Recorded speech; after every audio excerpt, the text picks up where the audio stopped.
તો ભારત અને પાકિસ્તાનની વચ્ચે જે તણાવની પરિસ્થિતિ છે આ જ વિષય પર આપણે એક બાદ એક એક્સપર્ટ સાથે વાતચીત કરી રહ્યા છે। આપણી સાથે અત્યારે વિદેશી બાબતોના જાણકાર જગદીશભાઈ વ્યાસ જોડાઈ ગયા છે।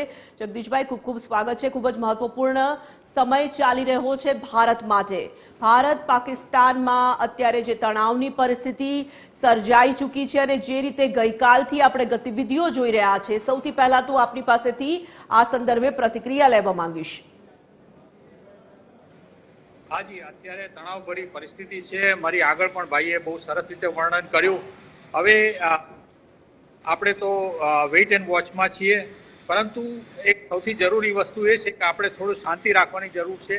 જેવા તેવા વિડીયો કે કોઈ પણ જાતના આવા ફેક ન્યૂઝ બહુ ફેલાઈ જાય છે, બહુ સહેલાઈથી થાય છે। જ્યાં ત્યાં ગાસિપમાં ના જાઓ।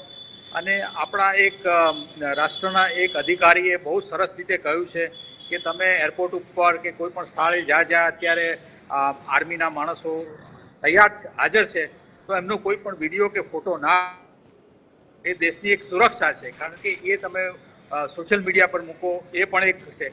એટલે મને એમ થાય છે કે આપણે નાગરિક તરીકે આપણી ફરજમાં એ આવે છે કે એક તો શાંતિ જાળવીએ અને ખૂબ આપણે ઈચ્છીએ કે આપણી સેના ખૂબ સારું કામ કરે અને આપણા રાષ્ટ્રમાં આપણા મિનિસ્ટર્સ બધાની સાથે પણ બહુ સારી રીતે આપણે ઈચ્છીએ કે એમની સાથે બહુ સુમેળ થાય। અને પાકિસ્તાન તો ની હાલત જો હું મારી ભાષામાં કહું તો એવી છે કે બાપા મારે અને રોવા પણ ના દે, એટલે એવી હાલત છે અત્યારે। ભારત અને પાકિસ્તાનને ખૂબ એ કરી રહ્યું છે, પરંતુ એ કોઈની એમની પબ્લિકની સામે એ રડી પણ નથી શકતા। એટલે મને એમ છે કે આ યુદ્ધ બહુ લાંબુ ચાલવાનું નથી, એટલી કેપેસિટી છે પણ નહીં। અને 5 કે 6 દિવસ મારી ગણતરી પ્રમાણે by end of this week આ બધું થાળે પડી જશે। પરંતુ નાગરિક તરીકે આપણી ફરજમાં બહુ જ વસ્તુ આવે છે કે આપણે આ રીતે ખૂબ સારી રીતે આપણે વર્તન કરીએ અને આપણા દેશ માટે આપણે રાષ્ટ્રભક્તિને આપણે પુરવાર કરીએ, આપણી ફરજ પૂરી કરીએ। જગદીશભાઈ, એક તો બંને તરફથી યુદ્ધની ઘોષણા કરવામાં નથી આવી, એટલે હજી યુદ્ધની તો આપણે વાત ન કરી શકીએ, પરંતુ પરિસ્થિતિ જે છે અઘોષિત યુદ્ધ જેવી બેશક આ પરિસ્થિતિ છે, કારણ કે તણાવપૂર્ણ આખી આ પરિસ્થિતિ સર્જાઈ ચૂકી છે। આ તરફ એક બાદ એક ભારત સરકાર તરફથી, પ્રશાસન તરફથી, ભારતીય સેના તરફથી નિવેદનો સામે આવી રહ્યા છે। ટ્રાવેલ એડવાઇઝરી જાહેર કરવામાં આવી રહી છે। આ તરફ IPL રદ કરી દેવામાં આવી છે, કેટલીક જગ્યાએ એરપોર્ટ બંધ કરી દેવામાં આવ્યા છે।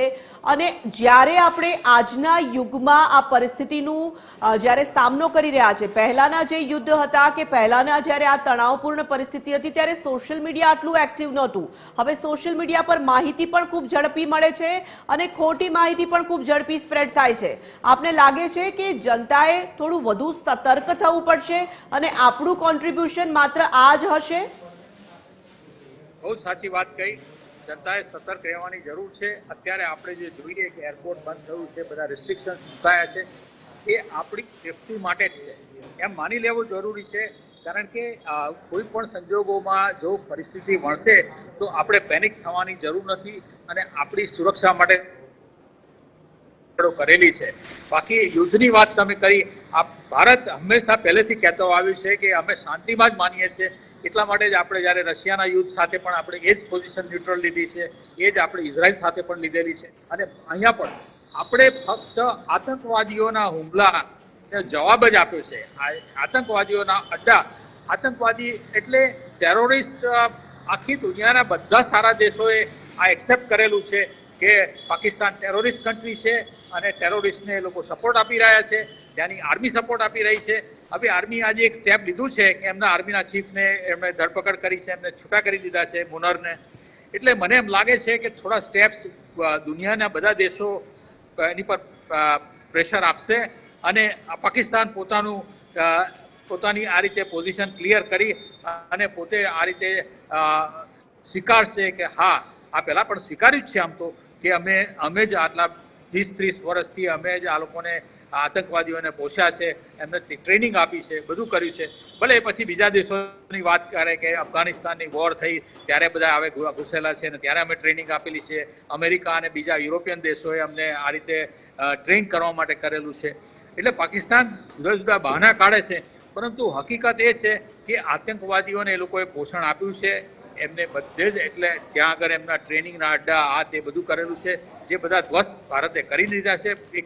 પણ ભારતે હજી સુધી યુદ્ધની જાહેરાત કરી નથી. બિલકુલ. આપણે ફક્ત આપણા પ્રોટેક્શન જ કર્યા છે. એમણે જે મિસાઇલ છોડી કે જે ડ્રોન કર્યા એને તોડી પાડવાની આપણી ફરજમાં આવે છે, એટલું જ કર્યું છે. આપણે ડિફેન્સની મોડમાં જ છીએ.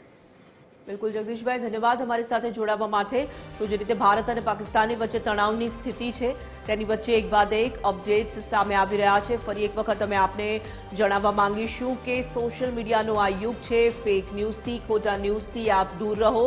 સતત અમારો આ જ પ્રયાસ છે અને ગઈકાલથી અમે આપને એક અપડેટ્સ જે છીએ તે ચકાસીને એટલા માટે જ પહોંચાડી રહ્યા છે જેથી કરીને આપ સાચી માહિતીથી અવગત રહી શકો.